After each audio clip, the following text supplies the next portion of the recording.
Buku ini lahir dari kegelisahan penulis melihat banyak orang, terutama generasi muda, yang merasa cemas, stres, dan mudah tersinggung oleh hal-hal kecil. Media sosial memperparah keadaan. Komentar negatif, perbandingan hidup, dan tekanan sosial membuat banyak orang kehilangan ketenangan batin. Dalam dunia yang serba cepat dan penuh tuntutan ini, kebahagiaan seringkali terasa seperti tujuan yang selalu mengular di depan mata dan sulit untuk digenggam. Henry Menampiring menemukan jawaban dalam kebijaksanaan filsafat kuno, yaitu stoicisme. Ia kemudian mengaitkannya dengan kehidupan kita sehari-hari, dan kemudian muncullah filosofi teras. Stoicisme bukan sekedar teori abstrak yang berdebu, melainkan sebuah panduan praktis dan konkret untuk menghadapi gejolak hidup dengan lebih tenang, rasional, dan bahagia. Bayangkan, kita duduk di teras rumah, berbincang santai tentang hidup, sambil menimbang masalah dengan kepala dingin dan hati yang teduh.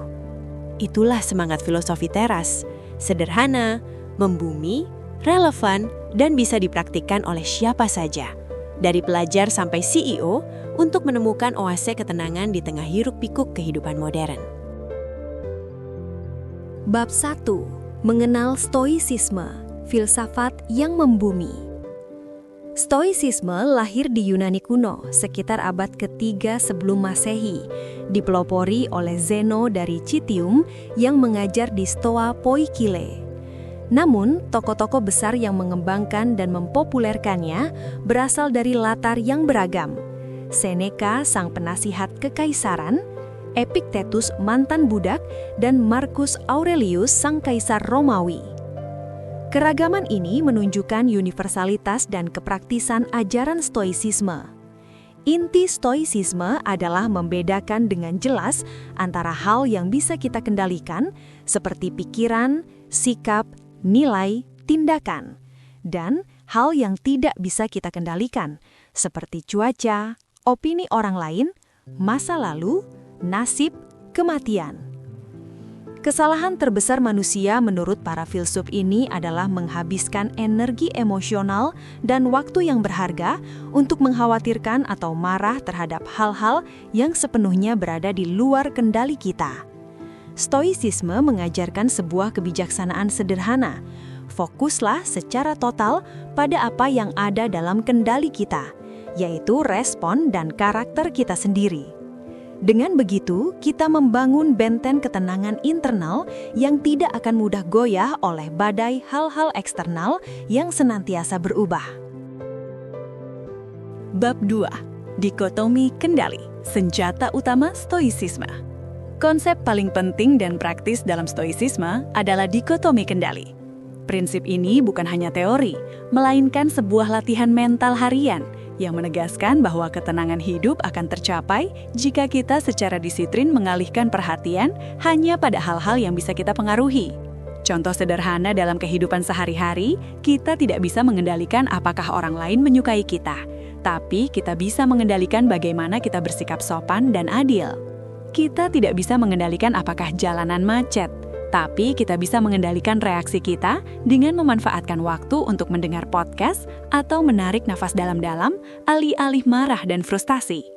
Dengan memahami dan menerapkan dikotomi kendali, kita belajar untuk menerima kenyataan apa adanya, tanpa drama emosional yang berlebihan.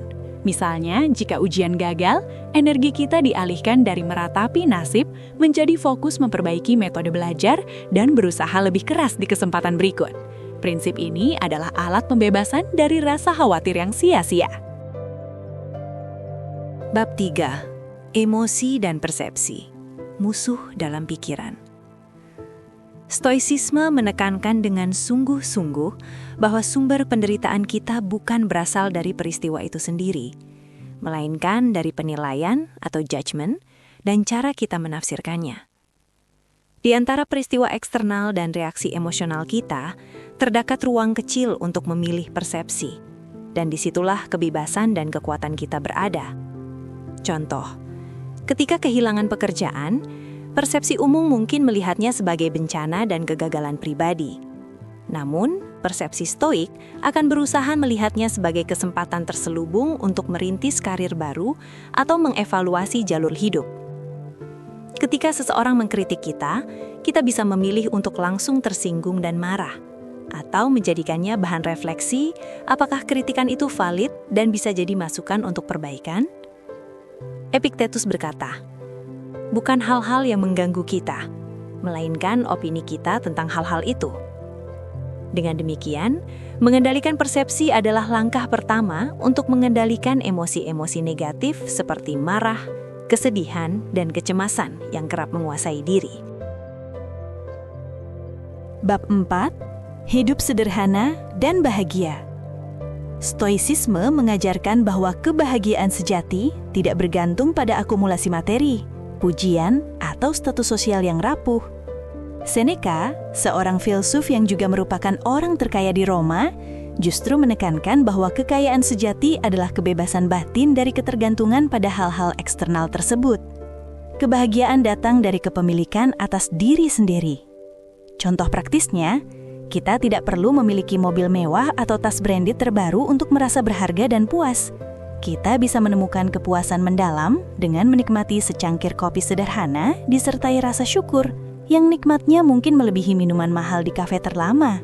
Hidup sederhana dalam konteks stoik bukan berarti hidup miskin atau menyiksa diri, melainkan hidup yang tidak diperbudak oleh keinginan yang tak ada habisnya dan pencarian validasi dari luar.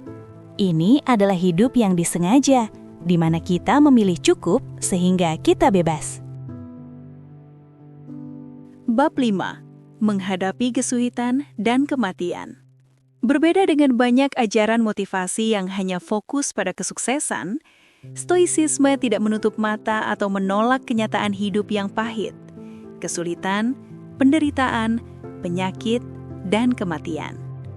Justru, Stoicisme mengajak kita untuk secara berani memandang dan menerima semua itu dengan kepala tegak, melihatnya sebagai bagian alami dari eksistensi manusia. Marcus Aurelius, seorang kaisar yang berkuasa, setiap hari mengingatkan dirinya sendiri tentang kematian.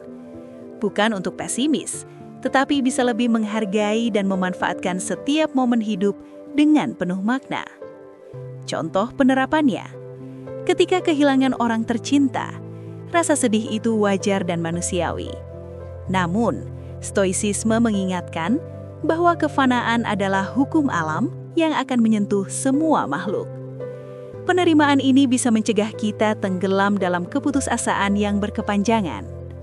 Demikian pula ketika menghadapi kegagalan besar, kita bisa melatih diri untuk melihatnya sebagai tempat fitness untuk jiwa. Sebuah tempat latihan untuk menguatkan ketangguhan mental dan karakter kita. Bab 6. Stoicisme di era modern. Henry Manampiring menekankan bahwa stoicisme justru sangat relevan dan dibutuhkan di era digital modern ini. Teknologi, media sosial, tuntutan karir, dan kompleksitas hubungan sering menjadi pemicu stres dan kecemasan yang konstan. Filosofi teras memberikan lensa yang jernih untuk menavigasi dunia ini. Contoh penerapan stoicisme hari ini, di media sosial, kita bisa berlatih untuk tidak terlalu terpengaruh oleh likes, dislikes, atau komentar negatif orang yang tidak dikenal. Fokus kita adalah pada hal yang bisa kita kendalikan, kualitas konten yang kita bagikan, dan niat baik di baliknya. Di tempat kerja, alih-alih stres berlebihan pada hasil yang belum pasti, kita fokuskan seluruh energi pada proses, usaha maksimal, dan integritas dalam bekerja. Dalam hubungan keluarga atau percintaan, kita berhenti berusaha keras mengubah orang lain dan beralih fokus pada sikap, komunikasi, dan batasan diri kita sendiri. Stoicisme di sini bukan berarti pasif atau apatis, melainkan aktif dan tangguh dalam mengendalikan diri agar tidak diperbudak oleh hal-hal di luar kita. Kesimpulan, filosofi teras sebagai jalan hidup.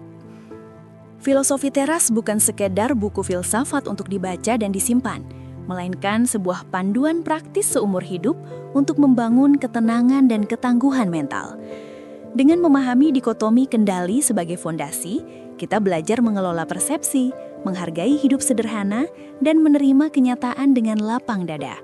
Secara kolektif, prinsip-prinsip ini membentuk sebuah kerangka berpikir atau framework yang memampukan kita menghadapi pasang surut kehidupan dengan lebih bijak, tenang, dan penuh martabat. Pesan utama stoisisme dapat diringkas.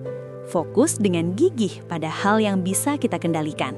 Terima dengan ikhlas hal-hal yang tidak bisa kita kendalikan. Nikmati hidup dengan sederhana, penuh syukur, dan keterlibatan penuh pada momen saat ini. Dengan konsisten melatih prinsip-prinsip ini, kita secara bertahap mengukir diri menjadi pribadi yang lebih kuat, lebih tenang, dan lebih bahagia. Seperti metafora duduk di teras. Sekian ringkasan buku pada episode ini. Semoga pembahasan Adi membuka wawasan baru ya. Jika kalian terbantu, like, share, dan subscribe untuk mendukung channel ini. Terima kasih banyak dan sampai jumpa di video berikutnya.